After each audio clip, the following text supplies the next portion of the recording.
باللہ من الشیطان الرجیم بسم اللہ الرحمن الرحیم اللہم صلی علی سیدنا و مولانا محمد وعلی آل سیدنا و مولانا محمد و بارک وسلم علیہ۔ السلام علیکم فریگرنس آف اسلام کے پیارے دوستو، ہم امید کرتے ہیں کہ آپ سب خیر و عافیت سے ہوں گے، اور ہماری دعا ہے کہ اللہ تعالیٰ آپ کو ہمیشہ اپنے حفظ و امان میں رکھیں۔ معزز سامعین، آج کی ہماری انفارمیٹیو ویڈیو کا عنوان ہے کہ کیسے اللہ تعالیٰ نے فرعون کو غرق کیا اور اسے ساری دنیا کے لیے عبرت کا نشان بنایا۔ تو یہ ساری انفارمیشن آپ کو آج کی ویڈیو میں ملیں گی۔ آپ سے گزارش کرتے ہیں کہ ویڈیو کے کسی بھی حصے کو سکپ مت کریں اور ویڈیو کو اینڈ تک ضرور دیکھیں۔ اگر آپ ہمارے چینل فریگرنس آف اسلام کی ویڈیو پہلی مرتبہ دیکھ رہے ہیں تو ہمارے چینل کو ضرور سبسکرائب کریں اور ساتھ ہی لگے بیل کے بٹن کو بھی پریس کریں تاکہ فیوچر میں اپلوڈ ہونے والی مزید اسلامک اور معلوماتی ویڈیوز کا نوٹیفیکیشن بر وقت ملتا رہے۔ معزز سامعین، چلتے ہیں آج کے ٹاپک کی طرف۔ علماء تفسیر نے لکھا ہے کہ جب فرعون اپنے لشکر کو لے کر بنی اسرائیل کو پکڑنے کے لیے نکلا تو وہ بہت زیادہ تعداد پر مشتمل تھے، یہاں تک کہ ایک قول کے مطابق اس کے لشکر میں 1,00,000 ترمشقی گھوڑے تھے اور لشکر کی تعداد 16 لاکھ سے بھی متجاوز تھی،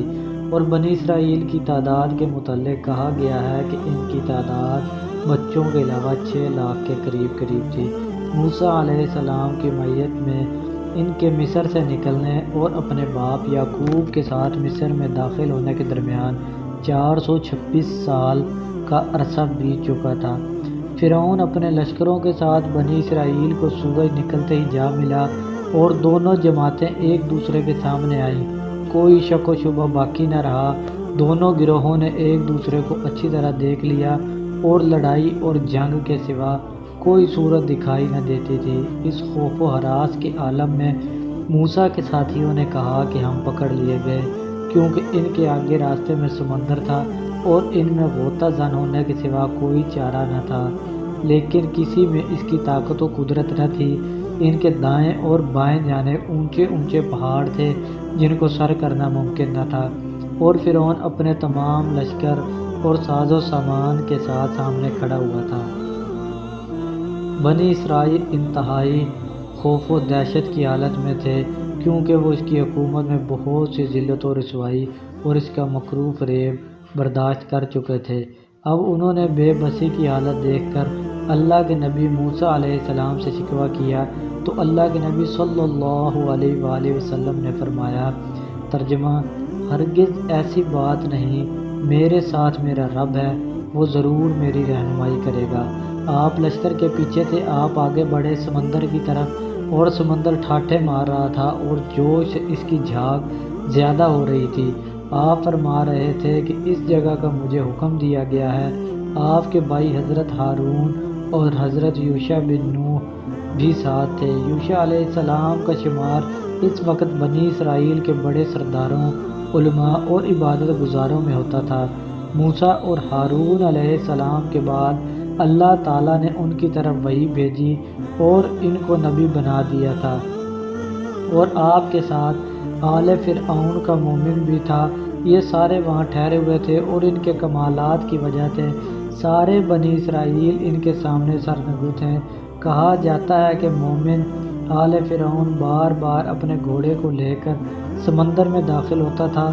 کہ آیا اس میں چلنا ممکن ہے، لیکن وہ اس میں کامیاب نہیں ہو رہا تھا۔ وہ موسیٰ علیہ السلام کو کہتا، اے اللہ کے نبی، کیا اس جگہ کا آپ کو حکم دیا گیا ہے؟ تو وہ فرماتے، ہاں۔ جب حالات سخت ہو گئے، معاملہ سنگین صورت اختیار کر گیا، فرعون اور اس کی لشکر پوری طرح اسلحہ سے مسلح ہو کر پورے غیظ و غضب کے ساتھ قریب پہنچ گئے، آنکھیں ڈبڈبا گئیں اور دل حلقوم تک پہنچ گئے، تو اللہ عظیم و علیم و حلیم صاحب قدرت اور عرش کریم کے رب نے موسیٰ کلیم کی طرف وحی کی کہ اپنا عصا سمندر پر مار۔ موسیٰ علیہ السلام نے عصا سمندر پر مارا، اور کہا گیا ہے کہ موسیٰ علیہ السلام نے لاٹھی مارتے وقت سمندر سے کہا، اللہ کے حکم سے پھٹ جا، اور بعض نے یہ بھی کہا ہے کہ حضرت موسیٰ علیہ السلام نے سمندر کو ابو خالد کی کنیت سے پکار کر کہا واللہ علم۔ اس بات کا تذکرہ اللہ تعالیٰ نے اپنے کلام پاک میں اس انداز میں کیا ہے کہ پس ہم نے موسیٰ علیہ السلام کی طرف وحی کی، اپنی لاٹھی سمندر پر مار تو وہ پھٹ گیا اور پانی کا ہر حصہ بڑے پہاڑ کی طرح ہو گیا۔ کہا گیا کہ سمندر میں 12 راستے بن گئے، ہر قبیلے کے چلنے کے لیے الگ الگ راستہ بن گیا، اور بعد نے یہ بھی کہا ہے کہ ان موجوں میں کھڑکیاں بن گئی تاکہ وہ ایک دوسرے کو دیکھ سکیں، لیکن یہ بات محل نظر ہے کیونکہ پانی صاف و شفاف ہوتا ہے اور اس کو پیچھے روشنی ہو تو وہاں سے خود بخود اشیاء کو دیکھا جا سکتا ہے، اس کے لیے کھڑکیوں کی ضرورت نہیں ہے۔ اللہ تعالیٰ کی قدرت عظیمہ کے بموجب سمندر کا پانی پہاڑوں کی طرح کھڑا رہا۔ اللہ تعالیٰ کی قدرت اور شان یہ ہے کہ جب وہ کسی چیز کا ارادہ کرتا ہے تو اس کو کہتا ہے ہو جا تو وہ چیز وجود میں آ جاتی ہے۔ اللہ تعالیٰ نے پچھم کی ہواؤں کو حکم دیا تو انہوں نے سمندر کے کیچڑ کو خشک کر دیا اور راستے بالکل صاف ہو گئے، یہاں تک کہ گھوڑوں اور جانوروں کے کھروں کو بھی مٹی نہ لگی۔ اللہ تعالیٰ نے فرمایا، سورۃ طٰہٰ ترجمہ، اور ہم نے موسیٰ علیہ السلام کی طرف وحی کی کہ ہمارے بندوں کو راتوں رات نکال لے جاؤ، پھر ان کے لیے دریا میں لاٹھی مار کر خشک راستہ بنا دو، پھر تم کو نہ تو فرعون کا آ پکڑنے کا خوف ہوگا اور نہ غرق ہونے کا ڈر۔ پھر فرعون نے اپنے لشکر کے ساتھ ان کا تعاقب کیا تو دریا کی موجوں نے چڑھ کر انہیں ڈھانک لیا، یعنی ڈبو دیا، اور فرعون نے اپنی قوم کو گمراہ کر دیا اور سیدھے راستے پر نہ ڈالا۔ مطلب یہ ہے کہ جب اللہ قادر کریم کی قدرت سے سمندر میں خشک راستے بن گئے تو اللہ نے موسیٰ علیہ السلام کو حکم دیا کہ وہ بنی اسرائیل کو لے کر ان راستوں پر سے گزر جائیں۔ بنی اسرائیل فوراً راستوں میں اترے اور حیران کن معاملہ اپنی آنکھوں سے دیکھ رہے تھے۔ اس سے ایمان والوں کے دلی رہنمائی پاتے ہیں۔ موسیٰ علیہ السلام اور عاد کے ساتھیوں نے سمندر عبور کر لیا اور کنارے پر جا پہنچے، اور فرعون کے لشکر کا اگلا حصہ سمندر تک پہنچ چکا تھا۔ موسیٰ علیہ السلام نے اپنی لاٹھی کو سمندر پر مارنے کا ارادہ کیا تاکہ راستے ختم ہو جائیں اور فرعون اور اس کے لشکریوں کو ان تک پہنچنے کی ہمت نہ ہو، لیکن اللہ ذوالجلال نے آگ کو حکم دیا کہ سمندر کو اس کے اپنے حال پر چھوڑ دو، جیسا کہ اللہ تعالیٰ نے فرمایا، اور وہ اپنی بات میں سب سے سچا ہے۔ اللہ تعالیٰ ارشاد فرماتے ہیں، سورۃ دخان ترجمہ، اور ان سے پہلے ہم نے قوم فرعون کو آزمائش کی اور ان کے پاس ایک اعلی قدر پیغمبر آئے جنہوں نے یہ کہا کہ خدا کے بندو یعنی بنی اسرائیل کو میرے حوالے کر دو، میں تمہارا امانت دار پیغمبر ہوں، اور خدا کے سامنے سرکشی نہ کرو، میں تمہارے پاس کھلی دلیل لے کر آیا ہوں، اور اس بات سے کہ تم مجھے سنگسار کرو، اپنے اور تمہارے رب کی پناہ مانگتا ہوں، اور اگر تم مجھ پر ایمان نہیں لاتے تو مجھ سے الگ ہو جاؤ۔ تب موسیٰ علیہ السلام نے اپنے پروردگار سے دعا کی کہ یہ نافرمان لوگ ہیں۔ خدا نے فرمایا کہ میرے بندوں کو راتوں رات لے کر چلے جاؤ، اور فرعونی ضرور تمہارا تعاقب کریں گے، اور دریا سے کہ خشک ہو رہا ہوگا پار ہو جاؤ، تمہارے بعد ان کا تمام لشکر ڈبو دیا جائے گا۔ وہ لوگ بہت سے باغ اور چشمے چھوڑ گئے، اور کھیتیاں اور نفیس مکان اور آرام کی چیزیں جس میں عیش کیا کرتے تھے، اسی طرح ہوا اور ہم نے دوسرے لوگوں کو ان چیزوں کا مالک بنا دیا۔ پھر ان پر نہ تو آسمان کو اور نہ زمین کو رونا آیا، اور نہ ان کو مہلت دی گئی، اور ہم نے بنی اسرائیل کو ذلت کے عذاب سے نجات دی، یعنی فرعون سے، بے شک وہ سرکش اور حد سے نکلا ہوا تھا، اور ہم نے بنی اسرائیل کو اہل عالم کے لیے دانستہ طور پر منتخب کیا تھا، اور ان کو ایسی نشانیاں دی تھی جن میں سری آزمائش تھی۔ وَاتْرُكِ الْبَحْرَ رَهْوًا کا مطلب یہ ہے کہ سمندر کو اپنی حالت پر رہنے دے، اسے اس حالت سکون سے تبدیل نہ کر۔ حضرت عبداللہ بن عباس، مجاہد، اکرمہ، الربیع، اضحاک، قتادہ، کعب الاحبار، سماک بن حرب، عبد الرحمن بن زید بن اسلم رحمۃ اللہ علیہ اور دیگر اہل علم نے مذکورہ الفاظ کے یہی معنی بیان کیے ہیں۔ جب موسیٰ علیہ السلام نے سمندر کو اسی حالت میں چھوڑ دیا اور فرعون اس کے پاس پہنچا اور اس نے اس حالت کا مشاہدہ کیا تو وہ اس عظیم منظر سے دہشت زدہ ہو گیا، اور پہلے کئی مواقع کی طرح اس وقت اسے یقین ہو گیا کہ عرش کریم کے مالک کی طرف سے ہے، اور وہ خوف زدہ ہو کر آگے نہ بڑھا۔ وہ بنی اسرائیل کو پکڑنے کے لیے اپنے باہر نکلنے پر پشیمان ہوا، لیکن اب ایسی حالت میں پشیمانی فائدہ مند نہ تھی۔ پھر بھی اس نے اپنے لشکروں کے سامنے اپنی بہادری ظاہر کی اور ان کے ساتھ دشمنوں جیسا معاملہ کیا۔ اس کے کافر نفس اور اس کی گندی فطرت نے اسے اپنے پیروکاروں کو یہ کہنے پر ابھارا کہ دیکھو سمندر میرے لیے کیسے سکڑ گیا ہے، تاکہ میں اپنے بھگوڑے غلاموں کو پکڑ لوں جو میری اطاعت اور میرے ملک سے الگ ہونا چاہتے ہیں۔ اور وہ اپنی دلی کیفیت چھپا رہا تھا، وہ ان کے پیچھے نہیں جانا چاہتا تھا، وہ تو اس موقع پانے کی امید رکھتا تھا، اس لیے وہ کبھی آگے ہوتا کبھی پیچھے ہو جاتا۔ بعض لوگوں نے ذکر کیا ہے کہ حضرت جبرائیل علیہ السلام ایک خوبصورت گھوڑی پر سوار حالت میں ظاہر ہوئے اور فرعون کے گھوڑے کے آگے سے گزرے۔ اس کا گھوڑا انحنایا اور گھوڑی کی طرف متوجہ ہوا۔ جبرائیل علیہ السلام تیزی سے اس کے آگے سے گزرے اور سمندر میں داخل ہو گئے۔ اسی طرح فرعون کا گھوڑا بھی تیزی سے آگے بڑھا۔ اس طرح فرعون اپنے لیے نفع اور نقصان پر قدرت نہ رکھ سکا۔ اب جب لشکریوں نے فرعون کو سمندر میں داخل ہوتے دیکھا تو وہ بھی تیزی کے ساتھ ان کے پیچھے سمندر میں داخل ہو گئے۔ جب وہ تمام سمندر میں جمع ہو گئے اور ان کا اگلا شخص سمندر سے نکلنے کے قریب تھا تو اللہ تعالیٰ نے اپنے کلیم موسیٰ کی طرف وحی کی کہ اپنی لاٹھی سمندر پر مار۔ جب انہوں نے اپنی لاٹھی سمندر پر ماری تو وہ اپنی پہلی حالت میں تبدیل ہو کر موجیں مارنے لگا اور فرعونیوں میں سے ایک انسان بھی بچ نہ سکا۔ اللہ تعالیٰ نے فرمایا، سورۃ شعراء ترجمہ: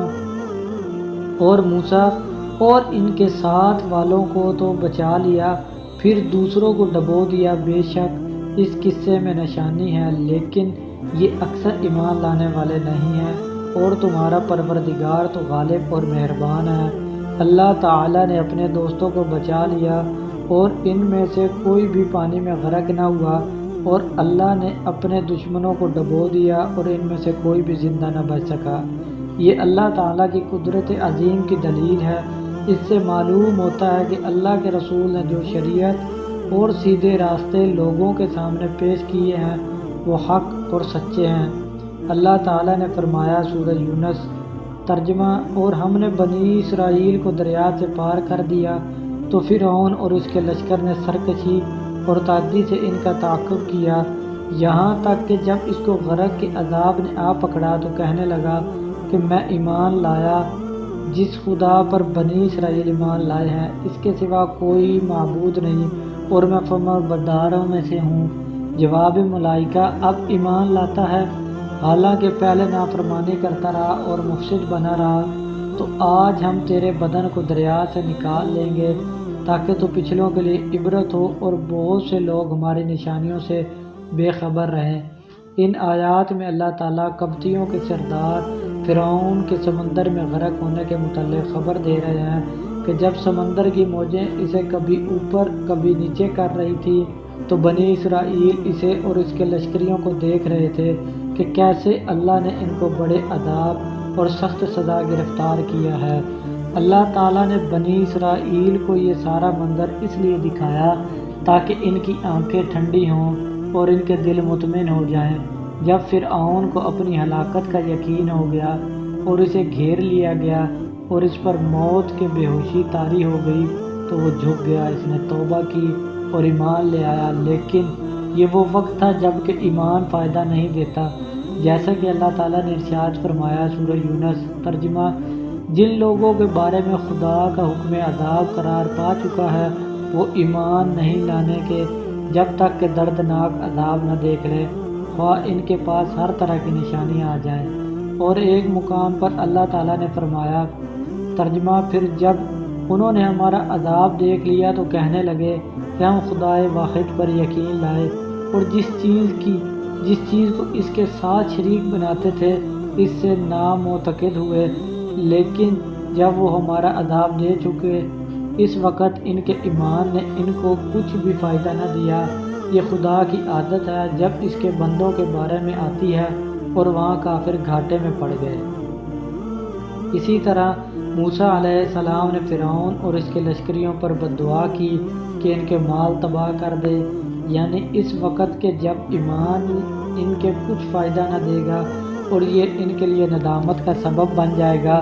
جب ان دونوں موسیٰ علیہ السلام ہارون علیہ السلام نے بد دعا کی تو اللہ تعالیٰ نے موسیٰ اور ہارون کو فرمایا تمہاری بد دعا قبول کر لی گئی۔ یہ اللہ کی طرف سے اپنے کلیم موسیٰ اور ہارون علیہ السلام کی دعا کی قبولیت کا تذکرہ ہے۔ حضرت ابن عباس رضی اللہ تعالیٰ عنہ بیان فرماتے ہیں کہ جب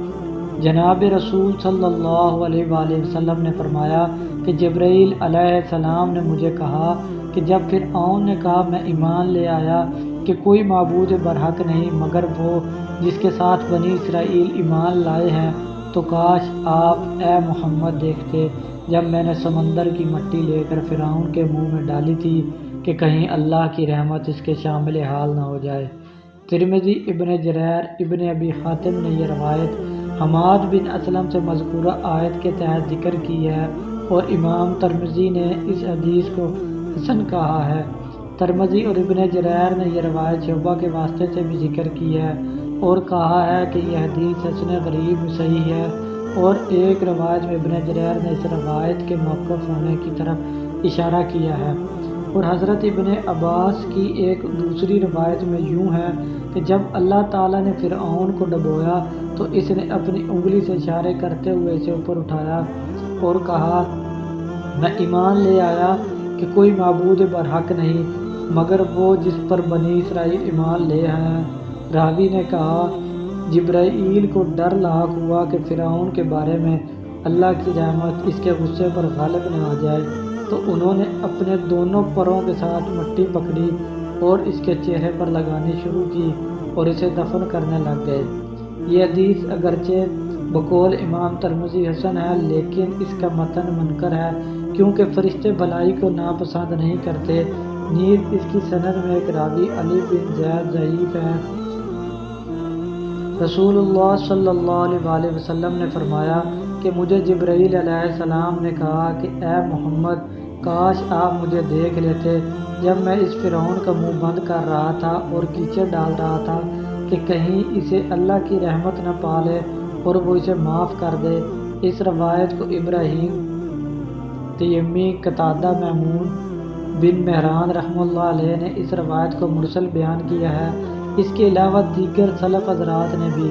بعض روایات میں ہے کہ جبرائیل علیہ السلام نے کہا کہ مجھے کبھی اتنا غصہ کسی پر نہیں آیا جتنا کہ فرعون پر آیا جب اس نے کہا میں تمہارا سب سے بڑا رب ہوں، اور مرتے وقت جب اس نے ایمان کا اظہار کیا تو میں نے اس کے منہ میں مٹی ڈالنا شروع کر دی۔ اللہ تعالیٰ کے فرمان میں استفہام انکاری ہے اور فرعون کے ایمان قبول نہ کیے جانے کے بارے میں نص ہے، کیونکہ اگر اسے اس حالت میں واپس لوٹایا جاتا تو وہ اپنے پہلے کفر کی طرف لوٹ جاتا، جیسا کہ اللہ تعالیٰ نے کافروں کے بارے میں خبر دی ہے کہ جب وہ عذاب دیکھتے ہیں تو کہتے ہیں کہ کاش ہم لوٹائے جاتے اور اپنے رب کی آیات کو نہ جھٹلاتے اور ایمان والے بن جاتے۔ اللہ تعالیٰ نے فرمایا دو بلکہ وہ چیز ان کے لیے عیاں ہو گئی جسے وہ اس سے پہلے چھپاتے تھے، اگر ان کو واپس کیا جائے تو یہ پھر وہی کچھ کریں گے جس سے ان کو منع کیا گیا ہے، وہ جھوٹے ہیں۔ اللہ تعالیٰ کے اس ارشاد فَالْيَوْمَ نُنَجِّيكَ بِبَدَنِكَ، پس آج ہم تیرے جسم کو نجات دیں گے تاکہ تو اپنے بعد والوں کے لیے نشانی بن جائے کے متعلق حضرت ابن عباس اور دیگر بہت سے اہل علم نے کہا ہے کہ بنی اسرائیل نے فرعون کی موت کے بارے میں شک و شبہ کیا، حتیٰ کہ بعض نے کہا کہ اسے موت نہیں آئے گی۔ اللہ تعالیٰ نے سمندر کو حکم دیا تو اس نے فرعون کی لاش ایک بلند جگہ پر پھینک دی،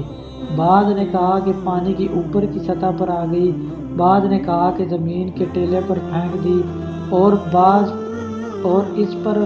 وہی قمیص تھی جس سے بنی اسرائیل اسے پہچانتے تھے۔ اللہ نے ایسا اس لیے کیا تاکہ ان کو فرعون کی ہلاکت و بربادی کا یقین آ جائے اور اللہ کی قدرت کا مشاہدہ کر لیں۔ اس لیے اللہ تعالیٰ نے فرمایا کہ آج ہم تیرے جسم کو نجات دیں گے جب کہ تیری مشہور قمیص تیرے جسم پر ہوگی، تاکہ تو بعد والوں یعنی بنی اسرائیل کے لیے نشانی بن جائے اور اللہ کی قدرت کی دلیل ثابت ہو جس نے تجھے تباہ کیا۔ اس لیے بعض قرآن نے اس طرح پڑھا ہے لِتَكُونَ لِمَنْ خَلَقَ، تاکہ تو اس ذات کے لیے نشانی بن جائے جس نے تجھے پیدا کیا ہے۔ اور ایک یہ احتمال بھی ہے کہ مقصود یہ ہو کہ ہم تیرے جسم کو تیری قمیص سمیت نجات دیں تاکہ تو باقی رہنے والے بنی اسرائیل کے لیے نشانی ہو، وہ تجھے پہچان لیں کہ تو ہلاک ہو گیا ہے۔ تو معزز سامعین، یہ تھی ہماری آج کی انفارمیٹیو ویڈیو۔ ہم امید کرتے ہیں کہ آپ کو ہماری آج کی یہ ویڈیو ضرور پسند آئی ہوگی۔ اگر آپ کو ہماری یہ ویڈیو پسند آئی تو ویڈیو کو لائک بھی کریں اور زیادہ سے زیادہ شیئر بھی کریں اور اپنی قیمتی رائے کا اظہار کمنٹس باکس میں لازمی کریں۔ السلام علیکم ورحمۃ اللہ وبرکاتہ۔